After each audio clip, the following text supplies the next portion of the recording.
Hoje é o primeiro vídeo da nossa revisão falada e o assunto de hoje é glomerulopatias. Vamos começar com síndrome nefrítica. Antes de começar, eu só quero falar uma coisinha com vocês. Isso aqui não é uma aula, é simplesmente a minha revisão falada que eu tô gravando e vou postar pra vocês terem acesso. Mas é uma coisa, eu não vou esmiuçar o assunto aqui, tá bom, gente? É apenas uma revisão, não é tudo que tá no meu resumo, é o que tá no meu resuminho, que quem me segue no Instagram já sabe, diferente de resuminho. Então é o que cai em prova mesmo, sabe? Aquilo que você não pode esquecer é o que tá aqui, tá? Claro que tem coisa que vai cair e não tá aqui, porque o livro inteiro pode cair numa prova, né? Mas dá pra ter uma noção boa, tá? E para começar a falar de nefro, a gente tem que entender a anatomia e fisiologia renal. Só que eu tenho que ter imagens e eu ainda não sei editar e pôr imagens aqui. Então dá uma revisada aí no seu caderno, no seu livro sobre anatomia e fisiologia renal. E aí vem assistir esse vídeo pra gente falar sobre as doenças já, tá bom? Bom, hoje a gente começa, tô aqui com meu resuminho pra qualquer coisa, eu ir me guiando por aqui, tá bom? Começa falando de glomerulonefrite, ou então GNDA, glomerulonefrite difusa aguda, ou simplesmente glomerulite, que o nome já diz, gente, é a inflamação do glomérulo. Se o glomérulo está inflamado, tem um monte de célula inflamatória lá no glomérulo, que é aquela unidade funcional do rim, lembra? O néfron, a unidade funcional do rim, tem a cabecinha dele que é o glomérulo. A inflamação se dá ali. Aí vem a tríade clássica da síndrome nefrítica. A gente vai ter um paciente com edema, com hipertensão e com hematúria. A mãe, geralmente é uma criança, o paciente, vai te procurar porque o filho tá inchado. Aí você pergunta se a urina tá escura, ela vai dizer que tá cor de Coca-Cola. Você mede a pressão da criança, a pressão tá lá em cima. Qual o diagnóstico? Síndrome nefrítica, tá? Pode acontecer também. O quadro começa com uma oligúria, a criança diminui a quantidade de urina antes de surgir a hematúria e o edema e hipertensão, e também pode ter proteinúria. Lembrando que proteinúria em faixa nefrítica, porque a gente vai estudar mais pra frente a nefrótica, e é outro tipo de proteinúria, tá bom? Então, proteinúria em faixa nefrítica é de 150 miligramas a 3,5 gramas. 3,5 gramas pra frente já é faixa nefrótica, tá? Falando um pouquinho do EAS dessa criança, né? Porque a gente vai pedir um hemograma pra criança. Aí vai vir lá, hematúria maior do que 3 hemácias por campo, hematúria. E qual uma característica dessa hematúria? É uma hematúria dismórfica, tem um dismorfismo eritrocitário. Por quê? Porque o glomérulo tem ali a sua barreira nos seus vasos, né? Tem os podócitos, tem a membrana, tudo que impede a hemácia de passar. E para ela passar ali pelo glomérulo, ela tem que fazer uma força, ela tem que se espremer, e aí ela se deforma. Então, por isso a gente vai ter um dismorfismo eritrocitário. Se você viu dismorfismo eritrocitário no EAS, é porque esse sangramento, essa hemácia é de origem glomerular, tá bom? Beleza? A proteinúria eu já falei, de 150 miligramas a 3,5 gramas, a proteinúria dessa criança em 24 horas, né? O edema, ele vai estar inchadinho a criança. A hipertensão se dá pela retenção só de água, então a criança incha porque ela retém água.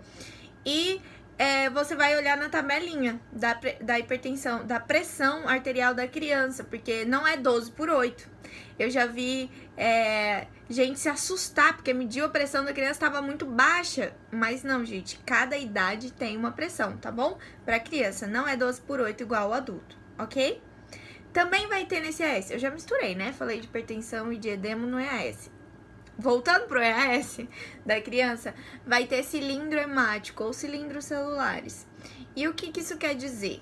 Vocês já viram no EAS de algum paciente de vocês ou no seu próprio cilindros hialinos?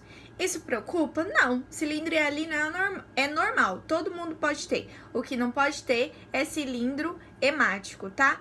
O que é? Cai em prova também. Cilindro é a proteína de Tan-Hofel, mais ou menos assim que se fala, que ela gruda ali nos túbulos, no ducto coletor, ali do néfron. E quando tem hemácia, essa proteína de Tan-Roswell se gruda com a hemácia e aí forma enovelado. E aí vem o cilindro hemático, tá? Pode ter piúria, leucocitúria no EAS do nosso paciente também, tá? Porque é normal ter, porque tem uma inflamação, né? Pode também a ureia e creatinina no sangue estar aumentada. Ok? Essas são as alterações que a gente vai buscar no exame do nosso paciente. E o que causa? Qual é a etiologia? A etiologia da glomerulonefrite, ela é dividida em dois grupos. Glomerulonefrite pós-estreptocócica e não pós-estreptocócica, sendo que a pós-estreptocócica é a maioria dos casos. A gente não precisa decorar todas as causas de não pós-estreptocócica. Por quê? Porque é muito rara e cai pouco em prova. Então, a gente vai ver só doença de Berger e Goodpasture, de não estreptocócica, tá?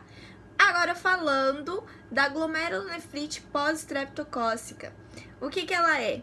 O glomérulo tem a inflamação, tem a síndrome nefrítica após um quadro de infecção pelo Streptococcus pyogenes, que é o beta-hemolítico do grupo A, né? O paciente teve essa infecção por essa bactéria, após um determinado período que a gente vai falar, ele vem com uma síndrome nefrítica. Essa é a principal causa. É mais comum em crianças de 5 a 15 anos e ela representa 97% das causas de síndrome nefrítica em criança. Então, se a minha criança tá com síndrome nefrítica, eu vou pedir biópsia de cara? Não, eu não vou pedir, porque 97% dos casos é glomerulonefrite pós-estreptocócica. Eu vou pedir uma biópsia, furar uma criança por conta de 3%? Não, não vou. É glomerulonefrite pós-estreptocócica até que se prove o contrário, tá bom? Então, da GNPE, que é glomerulonefrite pós-estreptocócica, além disso que eu falei, que ela comete mais crianças, após a infecção do Streptococcus pyogenes, a gente vai fazer 4 perguntas para poder dar o diagnóstico, para poder desconfiar se é mesmo da GNPE. Primeira pergunta, teve infecção de pele ou garganta recente? Teve faringoamidalite ou teve infecção de pele, piodermite na criança? Teve, a mãe vai te dizer, teve, doutor. Segunda pergunta, o período de incubação é compatível? Qual é esse período de incubação? Garganta, de 7 a 21 dias. Piodermite, pele, de 14 a 28 dias. Tá. Beleza, foi isso que foi dado na aula, foi isso que tá na apostila do meio de curso. Fui fazer questão, o que é que tinha lá? 6 semanas. E aí, é ou não é período de incubação da piodermite? Pensei, não é, porque 6 semanas é mais do que 28 dias. E era, gente. Então, tem banca, tem literatura que considera até 6 semanas. Eu fiz umas 4 questões que estavam com 6 semanas e era o gabarito correto, tá? GNPE. Então, até 6 semanas, a piodermite pode ser considerada por algumas bancas, tá? Beleza, fizemos as 2 perguntas. Terceira pergunta, era estrepto mesmo? Ou era uma outra bactéria ou era um vírus? Como que eu vou saber? Garganta, 90% das faringoamidalite estreptocócica, você vai dosar no paciente o ASO, anticorpo anti-streptolisina O, e ele vai estar positivo. Já na pele, o ASO não costuma tanto estar positivo. Para piodermite, a gente usa o anti-DNase B.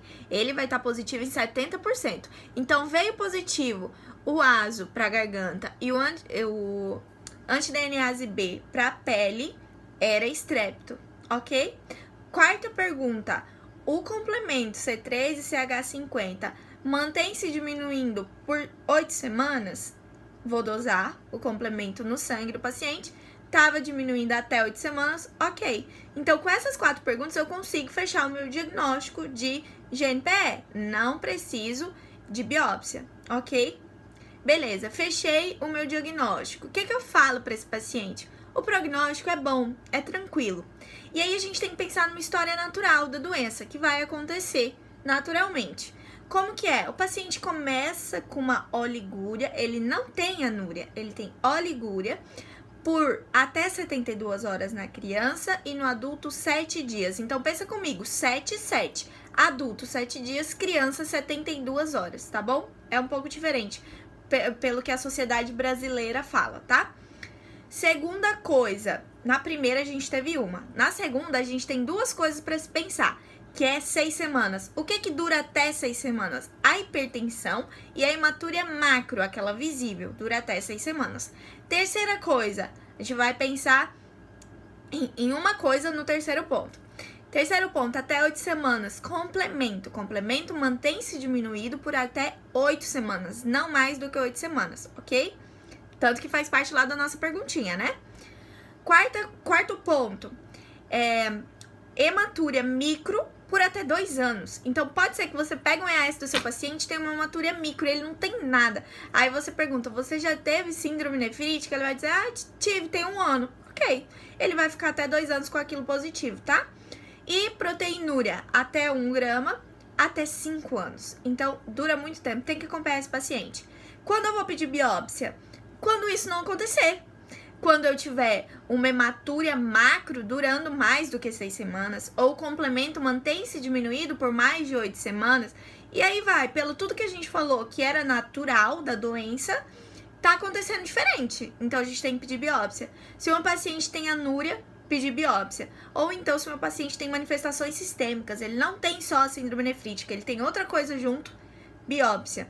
O que a gente vai ver na biópsia? Na microscopia óptica, a gente vai ter uma inflamação difusa e inespecífica, não vai me dizer nada.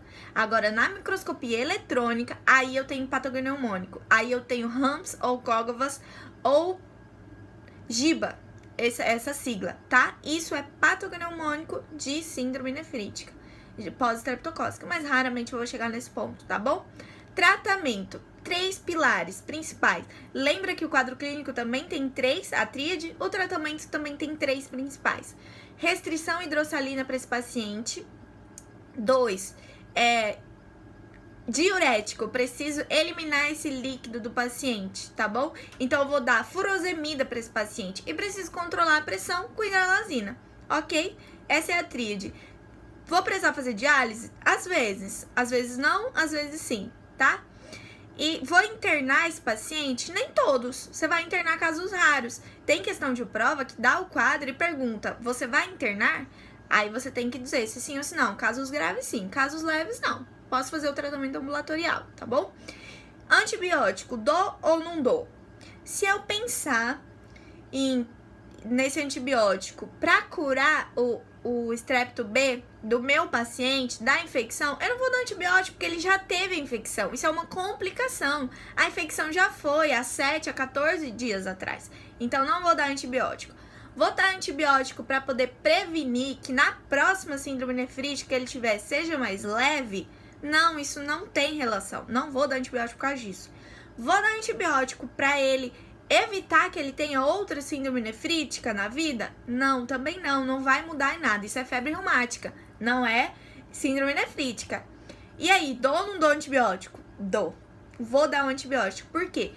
Puramente por uma profilaxia de contaminação de outras pessoas através desse paciente, ok? Não é para o meu paciente o antibiótico. O antibiótico é para os outros, ok? Vou dar antibiótico para o meu paciente, mas para prevenir a infecção de outras pessoas, tá?